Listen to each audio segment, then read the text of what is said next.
বাংলাদেশি পাচার রুখতে অভিযান চালিয়ে বার্মিজ সিগারেট সহ এক গাড়ি আটক করল বিশালগড় পুলিশ। সোমবার সকালে গোপন সূত্রে খবর পেয়ে এসডিপিও দুলাল চন্দ্র দত্ত নিচে অভিযান চালান। অভিযানে পাচারকারী গাড়ি ধাক্কা মারে পুলিশ আধিকারিকের গাড়িতে, তবুও পালাতে পারেনি।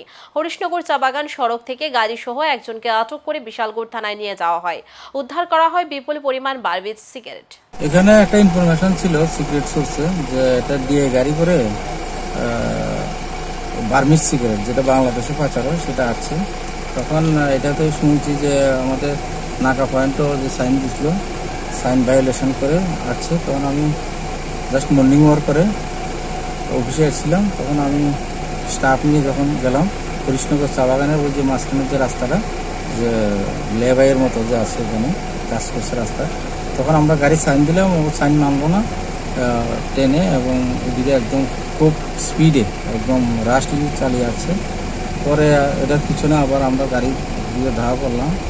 আসার সময় একটা অটোকেও মনে ড্যাশ করেছে একটু, তো এখানে এসে গাড়িটাও উঠে গেল, একটা গাড়িকেও ধাক্কা দিয়েছে শুনছি। তো এখানে আমরা মোটামুটি 6 ইয়ের মতো পেডি বা প্যাকেটের মতো আমরা পেয়েছি।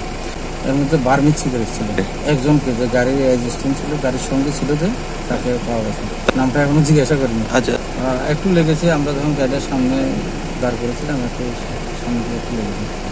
দেখি এখন নিয়ে আমরা আইনি কারবাই করি।